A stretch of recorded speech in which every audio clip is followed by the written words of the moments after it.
تیرہ منٹ روزہ کھلنے کو ہے. 13 منٹ. میں نے آپ سے 9 یا 10 منٹ تک بات کروں گا اور انشاءاللہ آخری 3 منٹ اللہ سے دعا کریں گے. آپ سب کو اس چیز کا علم ہونا چاہیے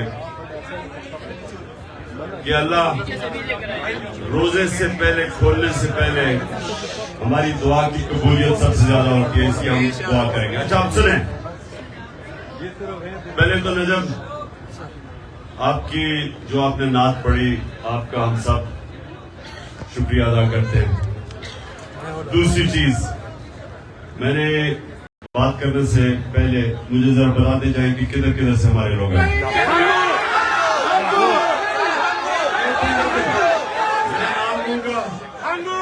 میں نام لوں گا, آپ نے بتانا. لاہور, لاہور, رحیم یار خان, اچھا زیادہ ہے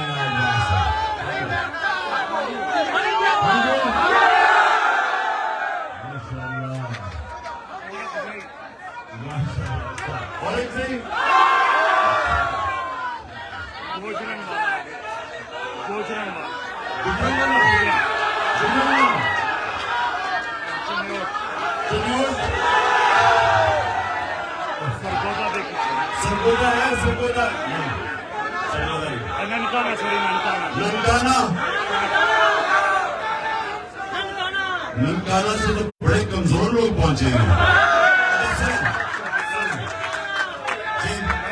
ہاں, لا اسٹوڈنٹس ہمارے یہاں ویلکم کرتا ہوں, سارے لا اسٹوڈنٹس. اچھا جی, آپ سننا 9 منٹ. لندن سے بھی آئے ہیں, لندن, کشمیر, لاس اینجلس اور ساجد ویلکم. اچھا جی سنیں آپ پلیز, خاموشی. آپ دیکھیں آپ, یہ میں جو کوئی اسلام کا اسکالر نہیں ہوں, لیکن میں اپنے زندگی کے تجربے سے جو میں سمجھاؤں اپنا دین کو, میں آپ کے سامنے اس کی چھوٹی سی چیز رکھتا ہوں. دیکھیں, لا الہ الا اللہ, جب آپ یہ آزادی کا دعویٰ کرتے ہیں کہ اللہ تیرے سوا کسی کے سامنے نہیں جھکتے. ایک شعر ہے کہ ایک سجدہ جس کو تو گراں سمجھتا ہے دیتا ہے ہزاروں سجدوں سے نجات.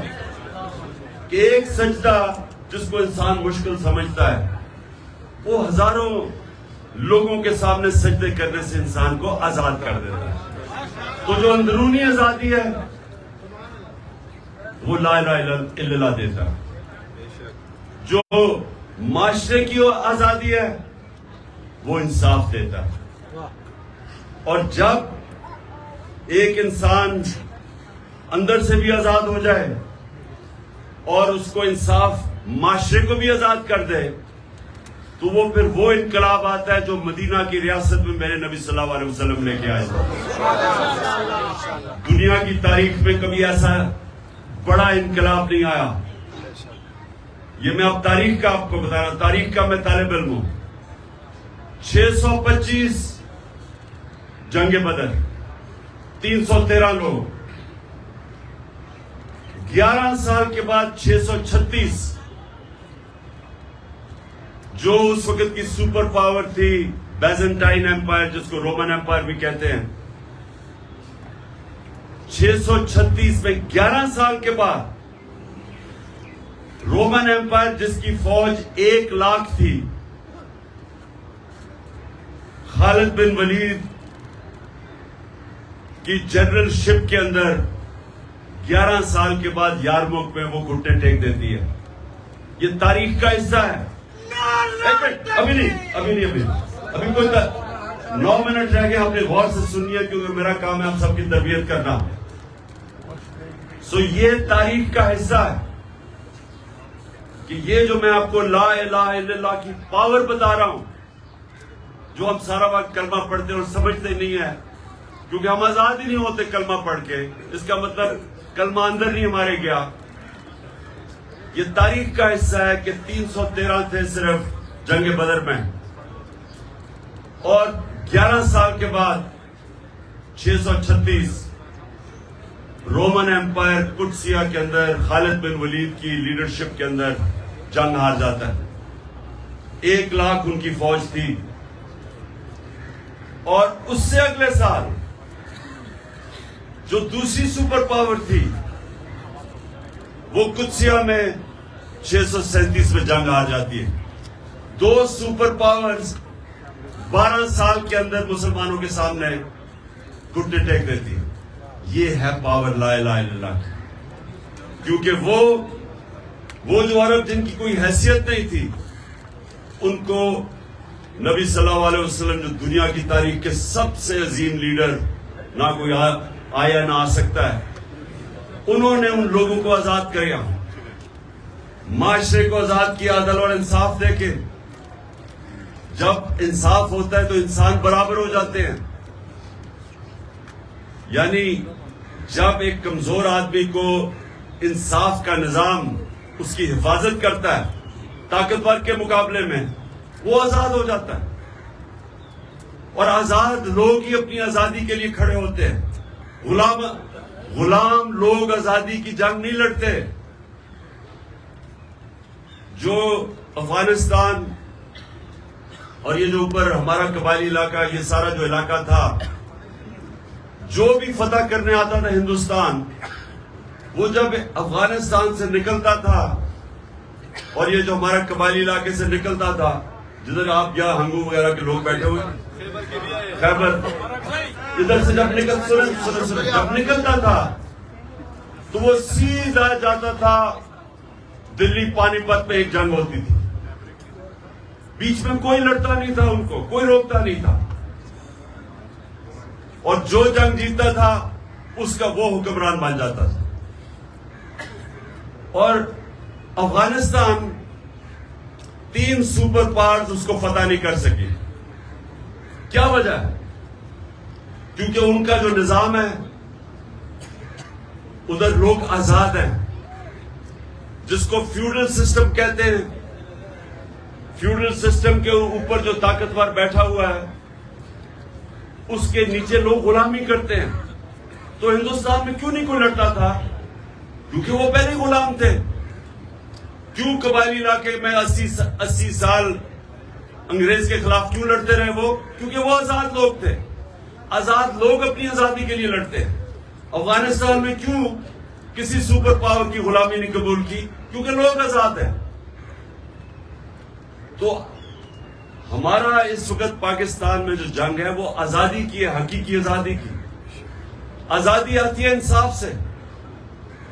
جب کیوں قبائلی علاقے کے اندر اور افغانستان میں کیوں لوگ آزاد تھے؟ کیونکہ ان کا جو جرگہ سسٹم تھا وہ لوگوں کو انصاف دیتا تھا. جو ایک جرگہ جس کو لا میں جو جوری سسٹم تھا, جوری سسٹم کے اندر جوری سسٹم یہ ہوتا تھا کہ طاقتور کمزور کو سامنے بٹھاتے تھے اور انصاف ہو جاتا تھا. لوگ آزاد تھے. یہاں جو چودھری تھا وہ قانون سے اوپر, جو بیچارہ نیچے, اس کو انصاف نہیں ملتا, لوگ غلام تھے. تو یہ جو ہماری ابھی جنگ ہے وہ آزادی کی ہے. ہم نے انصاف لینا ہے. یہ جو حقیقی آزادی ہے یہ آزادی کی جنگ ہے, اور اس کے لیے ساری قوم کو تیار ہونا چاہیے. کیونکہ آپ کے سامنے چوروں کے ٹولوں کو اوپر بٹھا دیا ہے سہولت کاروں نے, اور وہ ہم سب کو سمجھتے ہیں کہ اب ہم ان کی غلامی کریں گے. اور جو بھی, اور پھر یہ میرے گھر پہ حملہ, پولیس, FIR, ابھی علی بین کو انہوں نے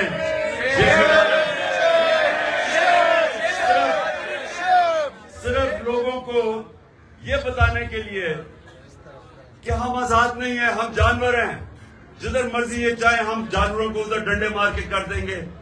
اس لیے ہم سب نے اس جنگ میں شرکت کرنی ہے. اور آخر میں دیکھو, آپ سب لیڈر ہیں, ہم سب لیڈر کیوں ہیں؟ کیونکہ ہم اللہ کی سب سے عظیم مخلوق اشرف المخلوقات ہیں. بے شک. ہمیں سمجھ نہیں آتی کہ اللہ نے ہمیں کتنی صلاحیتیں دی ہیں. جب اس نے اللہ نے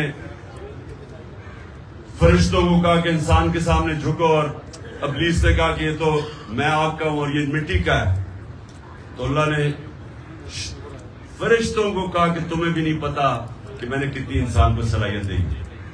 ہمیں انسانوں کو بھی نہیں پتا ہمارے پہ کتنی اللہ نے کتنی نعمتیں بخشی، کیونکہ ہم اپنی صلاحیتوں کو آزماتے ہی نہیں ہیں. سب سے بڑا رکاوٹ اپنی صلاحیتوں کے پر پہنچنے کے لیے وہ ہے خوف.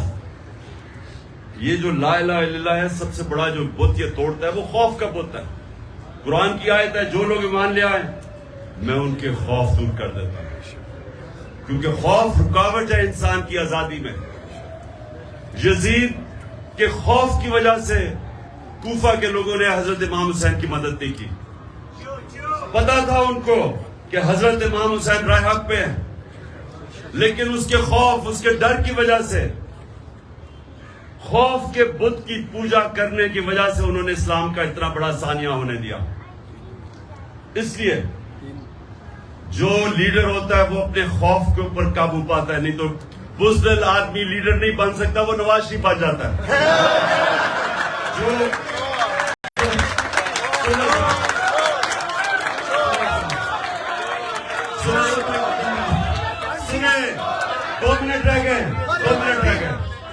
دو منٹ رہ گئے، یہ سنیں آپ میری بات. جو لا الہ الا اللہ نا، سب سے امپورٹنٹ چیز وہ انسان کو غیرت دیتا ہے.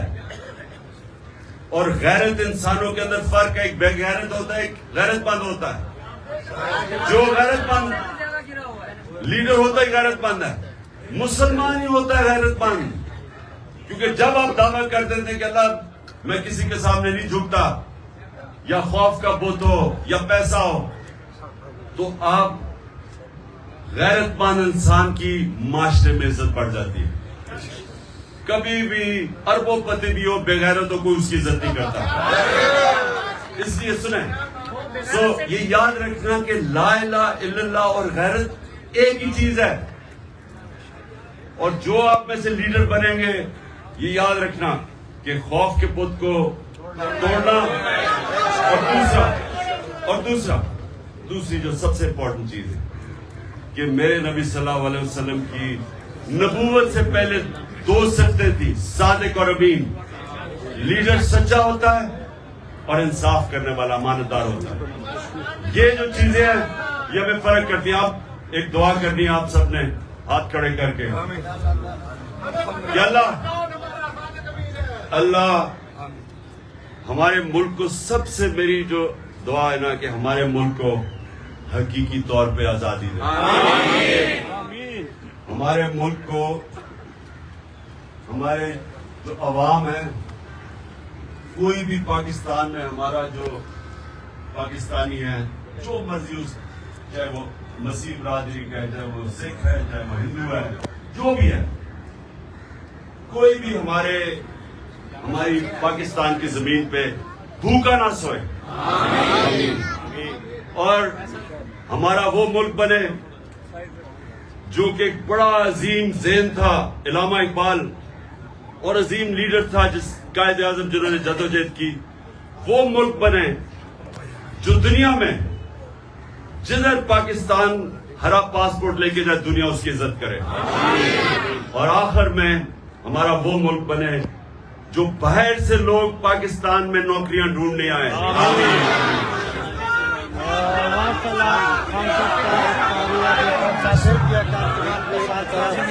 تھوڑا سا کیمرہ کے ہاتھ سمجھ آپ تعریف کر رہے ہیں.